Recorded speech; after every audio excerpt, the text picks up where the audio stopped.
and welcome to another episode of Baatein, Bazaar and Beyond.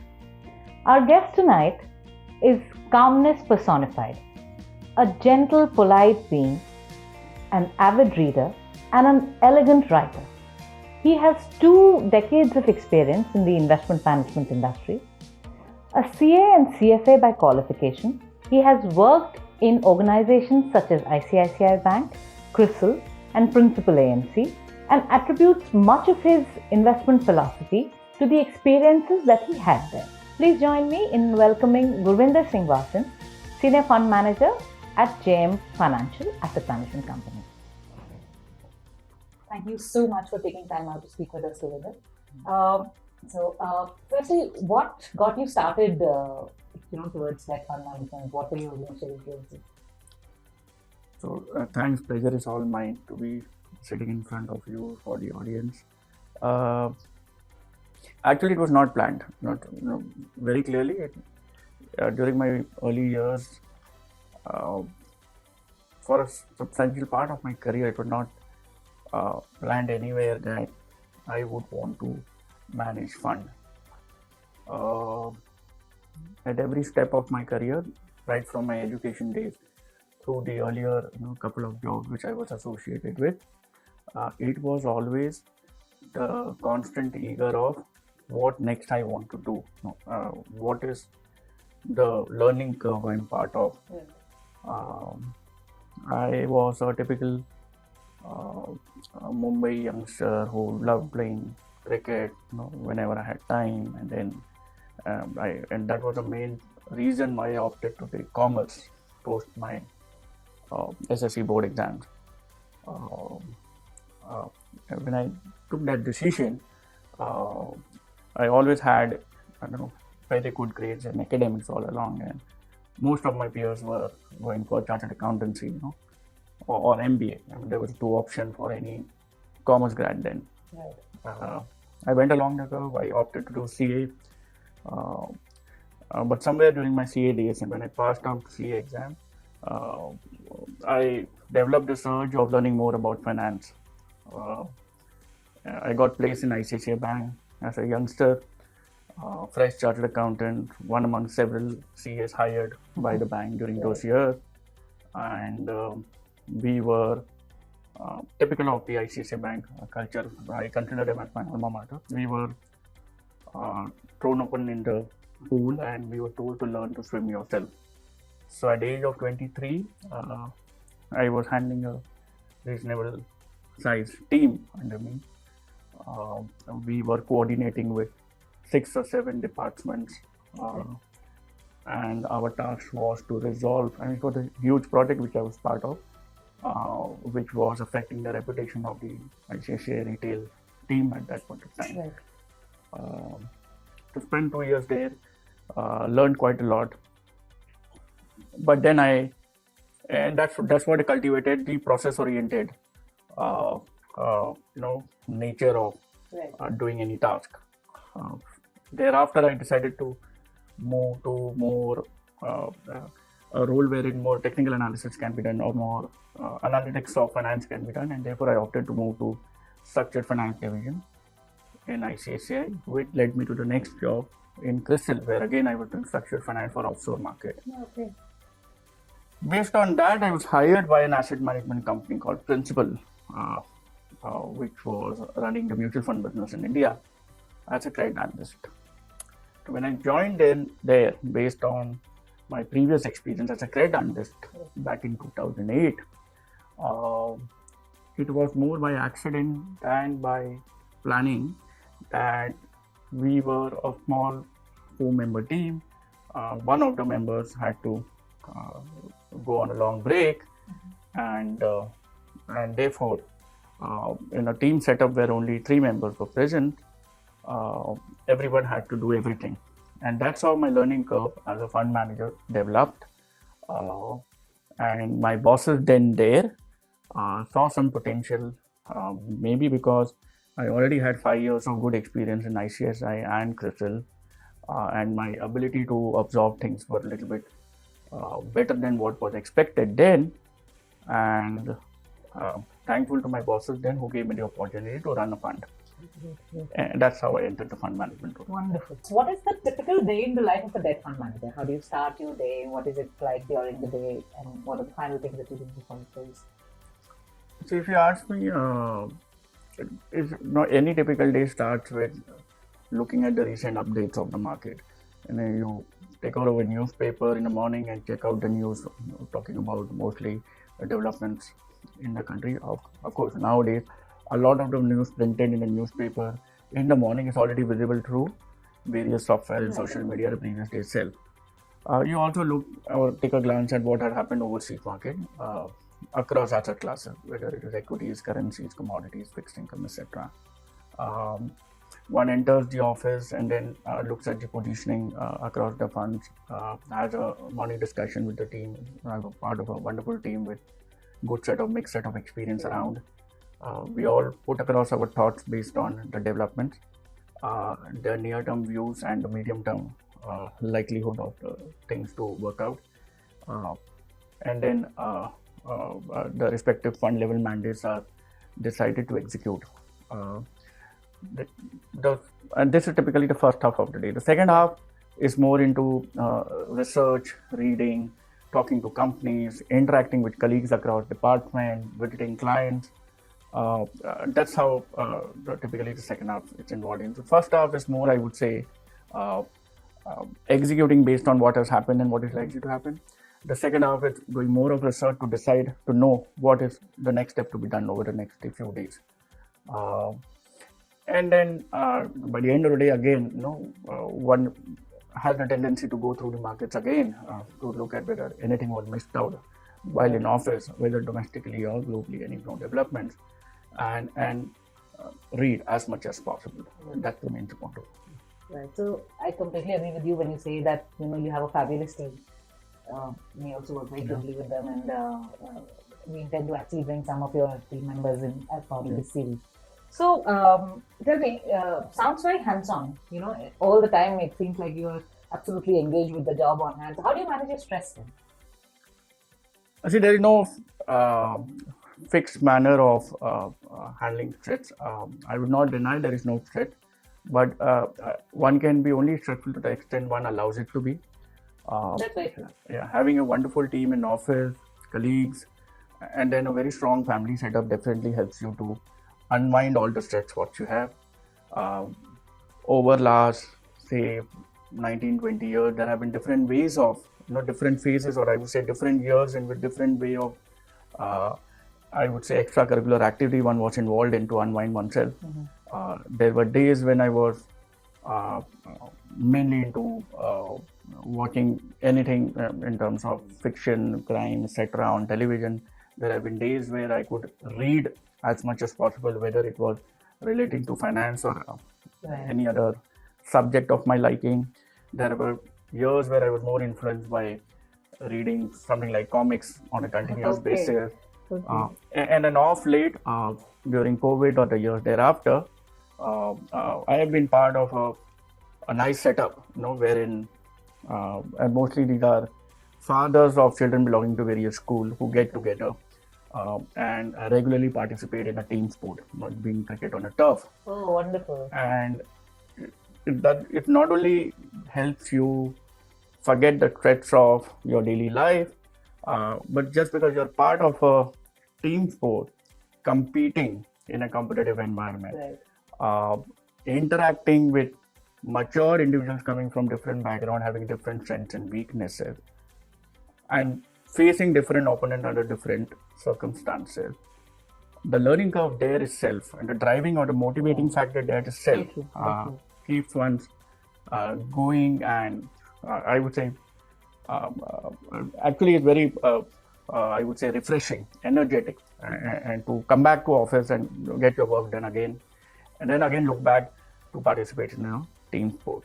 I mean that's how I'm been mostly unwinding myself. Wow, wonderful. That's a good way to go, actually, socializing after work. That's wonderful. So, Gurvinder, what do you think is that one habit which fund managers should inculcate early in their careers, which actually has proved very useful to you, for instance, in your stint as a fund manager? See, I think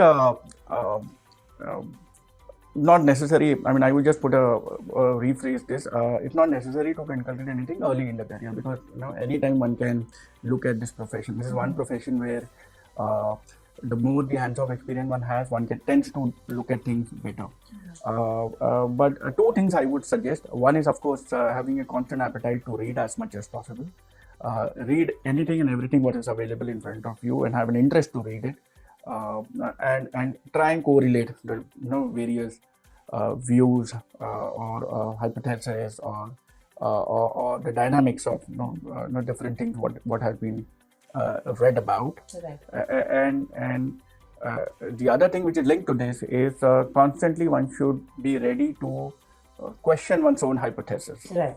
Absolutely. Because in a fund manager's life, at every hour, the world is very dynamic. The factors one would have presumed would keep on changing. The glass would mostly, at all point of time, look half empty, but it always would also be half filled up.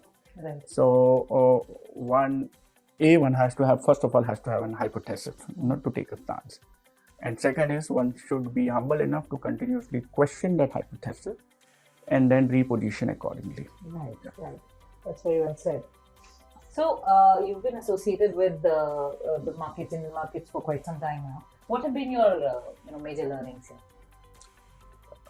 Quite a few learnings actually, and learnings are I mean, I still continue to learn quite a lot. Absolutely. I would say I am very fortunate to have been associated with some of the real good, experienced, humble colleagues, seniors all along my profession, right from ICICI Bank day to Crystal days, and then the last mutual fund which I was part of, and currently where I am. Right. More than the learning which I would talk about as a fund manager, I would want to put across one major learning what I've had over the years is that no human is completely black, and neither one is completely white. So it is ultimately people's industry what we are part of. You go to office, you have colleagues, your own departments, your colleagues in the department associated with yours. You interact with market participants, you meet companies. Meeting companies means actually meeting human beings. You meet distributors. Meeting distributors means meeting human beings. Right. Reading about something means you are reading someone's views. So, what is being learned, and what I feel is being the constant learning is that just thinking about how and when, in what circumstances, what was basically the hypothesis of a particular individual sharing a particular stance with you. And if one tries and gets that perspective, one is likely to have a more balance. One is likely to take a more balanced decision incrementally. Yeah, that's actually very fair and applies to almost all aspects of life. So that's one great way of looking at it. Let's talk about some mistakes now. During your long association, I'm sure there have been learnings made out of errors that we do ourselves, for everybody. So what would you count as some of yours? I think it will take more than a day to talk about those mistakes. There were mistakes every now and then what one is involved in. The question is, again, what was the hypothesis of taking that decision which did not go right? Whether it is at a particular portfolio level, or it is a broad cyclical understanding, or whether it is while evaluating a company, or whether it is taking a duration call, etc. Making a mistake is not a problem, but not questioning the hypothesis based on which that decision went wrong is a problem. So one should definitely look more of re-looking at one's assumption, re-looking at one's hypothesis, and then being more wiser about the next. It's all about how you take the next decision in this profession as such. And therefore, taking a fresh, it's almost like what Sunil Gavaskar mentioned in one of his interviews, is that how you look at the next delivery. The delivery in which you are beaten is done and dusted. You need not think about it. You just have to look at the next delivery from a fresh perspective and play it on merit. And that's exactly what happens every time you make a decision in the fund management profession. Perfect. Let's talk a bit about your investment process now. Let's start with your investment philosophy. What do you consider to be your investment philosophy, and how has it evolved over the years? Instead of saying it in words, I think the investment philosophy can be explained more by say numbers. For example, now this is something which I gathered from some of my colleagues with whom I have worked over the years. See, let's look at the clock. When the clock moves from, say, the time there moves from 7 p.m. to 8 p.m. There is something called a 720-740 principle in that. And that is what drives our philosophy. Now, what do you mean by that? It only means that at 7 p.m., the probability of the seconds, hours, and the minute needle to move to 8 o'clock has a certain probability. Things can go right, things can go wrong, but has a certain probability. Only when it reaches 7:20, one is more convinced that the likelihood of all three needles moving to 8 o'clock is higher than some malfunctioning happening, some battery going down, etc. And the clock will not go towards 8; it will go back towards 7. So at 7:20, you are more certain. At 7:40, the decision making is almost, one is convinced about that we are likely to go towards 8 rather than the probability of going back towards 7. But whether from 8 o'clock we are likely to move towards 9 o'clock is a decision to be left pending when we go towards 8:20. So 7:20 and 7:40 principle mentions that you take a decision not at 7:05, not at 7:10. You are convinced about your hypothesis more at 7:20, which means the assumptions or the connected dots are more clearer for you to take a stance. Whether any buying decision or a selling decision is involved, it's more convincing at 7:20 p.m. Which means you would have lost 20 out of that 60 minutes. You would have lost that. But you are more certain about getting those last 40 minutes at 7:20. Similarly, at 7:40, you can relook at your hypothesis whether everything is working right to reach 8 o'clock or not, or you need to change your stance. So now this is just a generic, broad principle driving our decision making. That while you decide to invest at 7:05 or 7:10, you may go right, you may go wrong, but it is more faith-based. But at 7:20, it is more data-driven, more convincing. So that's how I would describe our philosophy. So I understand the way you are approaching investments, but what exactly is the process? If you could make that a bit clear. See, now fixed income basically involves looking at what part of the interest rate cycle one is. A, from medium-term perspective, and B, from an immediate near-term perspective. Based on the nature of funds one is managing, the liability side besides the asset class composition within the regulatory umbrella.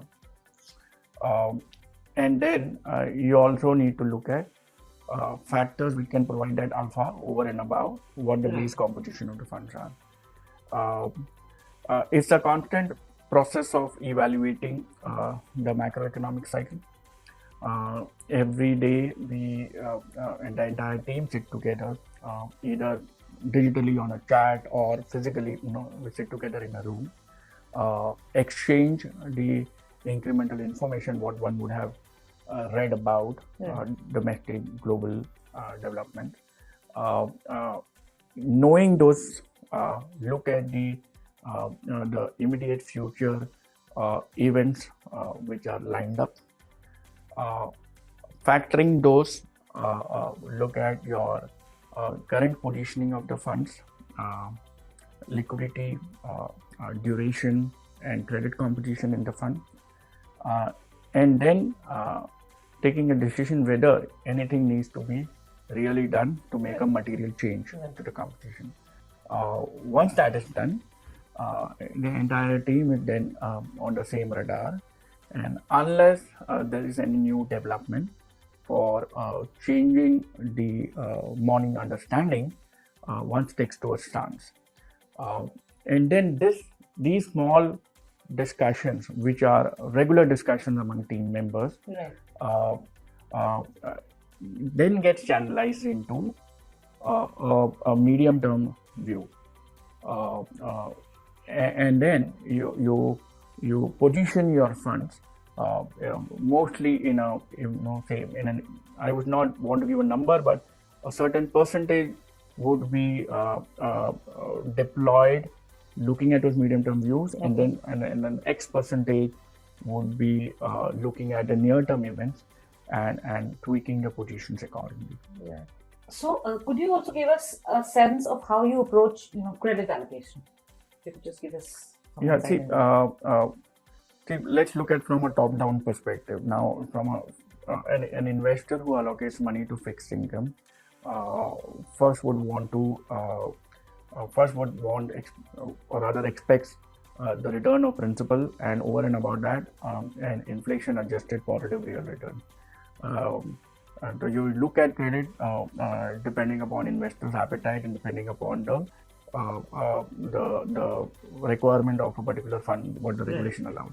Now, once that thing or the macro framework is decided, then it's all about combining the top-down industry level understanding versus the bottom-up management or the business understanding of a particular credit. The fact that within the same industry, a particular company would be rated higher and some other company would not be rated as higher, would mean that either from a cash flow or from a balance sheet or from a working cycle or from a leverage perspective or based on management, group, liquidity, all these parameters perspective, a particular company is supposed to be a little bit weaker compared to the higher rated peers out there, and therefore the pricing of that credit is at an elevated level. So one has to decide whether we are taking an exposure in a credit, whether that is adding that extra yield to the portfolio, and if it is so, it is likely to come at a constant at a cost of not having enough secondary liquidity, because tomorrow if your funds require a change of mix, you need to exit a particular credit, and that may not come at a will. And B, we always have this principle of when you evaluate a company and take a position thinking that the business cycle will improve or the leverage will go down, capex is likely to complete, higher turnover will convert into higher margin, the profitability will improve, the cash flow generated will be good enough to repay the debt. One has to look at this will happen over what period, and whether in that period the management or the group is not likely to be affected either by their own ambitious investment in some other space or by the dynamics which are outside the management's control, which could be an industry level dynamic, which could be domestic or global or political level dynamics.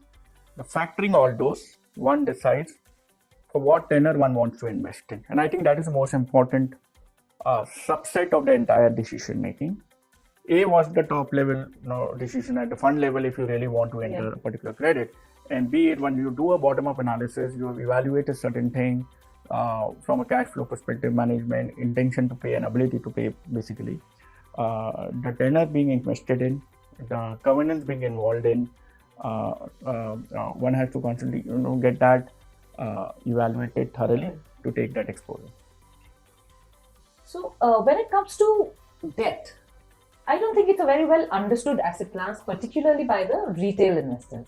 So could you just give us a sense of what are the kind of risks that an investor takes on when he's investing into debt?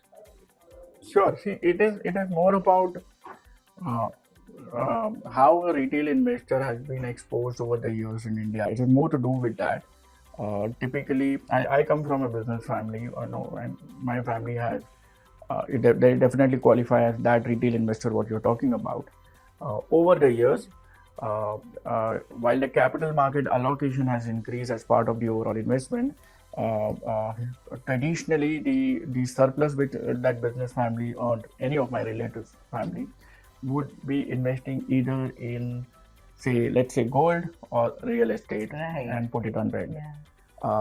It is just that with the new generation coming up in those respective families, and with the entire retailization of the financial investment theme, which is working on for last 4-5 years or maybe a decade, we've taken the first step, which is a retail investor, an average retail investor's investment in capital market through mutual fund as part of the overall asset allocation has gone up versus what it would have been earlier.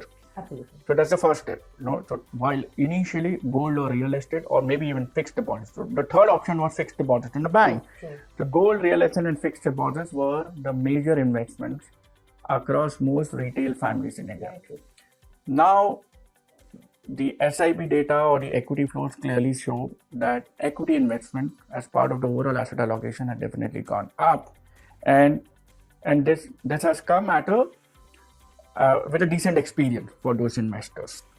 So their appetite has definitely increased towards capital market. Now the next step is about where fixed income can be fitted in one's investment journey. How does one understand fixed income better? I think it's only a matter of time. The investor definitely understands that return of principal and then getting a return over and about that on an inflation adjusted basis with which means a positive real return, does satisfy one's investment goal with much more assurity over a period of time. The factor which one has to drive more is that what is the proportion as part of the overall asset allocation. Such allocation can go towards fixed income, and the next can be equity, which can be compounded over a period of time. Having said that, a typical Indian businessman or a typical Indian family household would any which may have a decent fixed income allocation through let's say PPF, let's say some FDs, etc.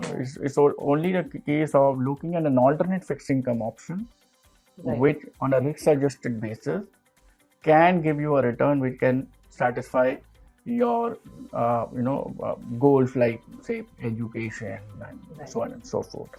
Sure. We're standing on the eve of 2024.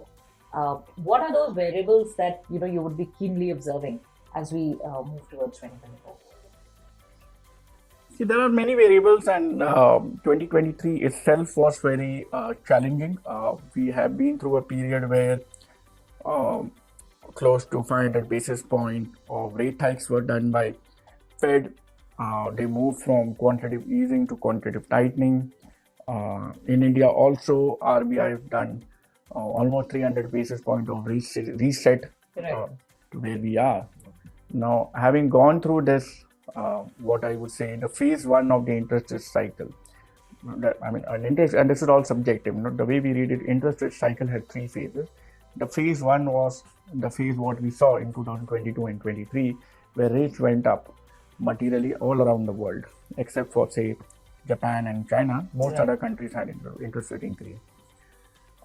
Somewhere in the middle of 23 till now, we are in supposedly phase 2, where while the central banks have stopped hiking rate, the bond market was constantly juggling between whether more rate hikes are likely to happen or whether rate cuts are down the line. I believe the key thing to look forward in 24 would be whether, and this is more from global perspective, the rate at which, if at all, the growth rate in America slows down, then to what extent it is slowing down to justify a rate cut scenario by the Fed, versus the rate at which the inflation is slowing down. And if it is slowing down, whether it is actually slowing down to the 2% targeted rate what the Fed wants. But while the focus remains on this question, one should also look at a scenario whether this particular recent rally is a small bull rally in a large bear market, because the supply demand dynamics of bond market in America do not look very good, with constant supply of sovereign securities lined up and not enough demand because Fed being in quantitative tightening mode and some foreign flows not being as handsome as they were earlier. Now, when you look at that scenario, the whole purpose of looking at this scenario is to evaluate what it will imply on currency from a currency perspective for our central bank. As our central banks has to look at the domestic condition while independently of the global development, but their one eye is definitely on how trades are affected globally. So we in India are in a different business cycle, I would say. For us, growth looks very resilient. As of now, there is no urge for central bank to soften their stance to reduce interest rates here. And while they will use this time to maintain, to use various other tools apart from repo rate to ensure that our inflation run rate doesn't materially cross the 4% targeted inflation rate, and at the same time have an environment where our currency doesn't disproportionately depreciate, so that it affects the industry. So there are of course other dynamics like how commodities shape up, how the geopolitical issues shape up. It's going to be a political election year both in India and in US, which will throw up its own dynamics, weather and climate related disruptions. So everything what is known or what has happened in last year may also be something to be looking forward next year. But of course, there is always an unknown. Of course. And on a final note, what is the advice that you would give to budding fund managers?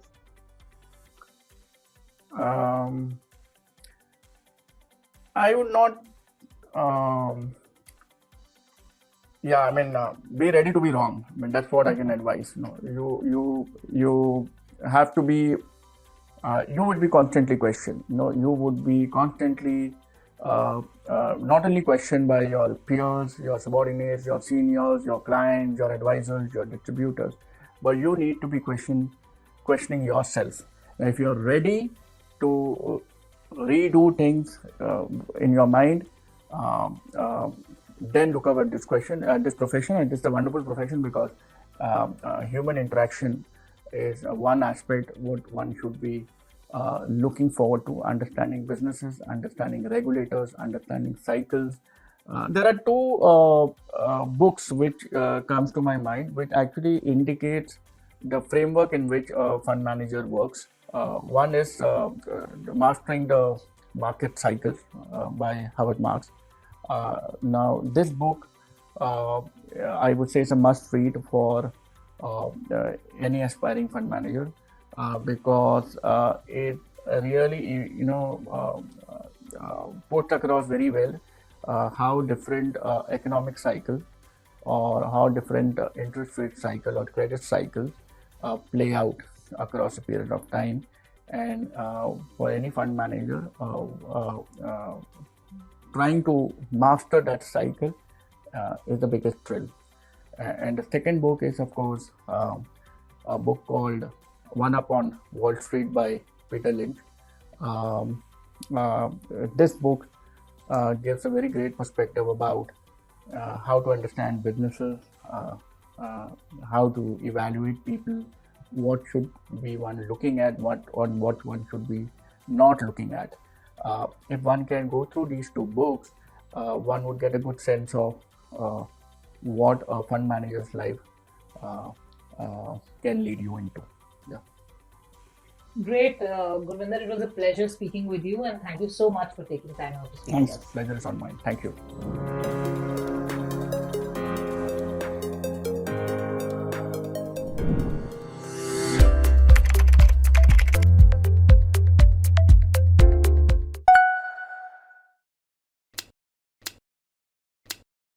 Mutual fund investments are subject to market risks. Read all scheme-related documents carefully.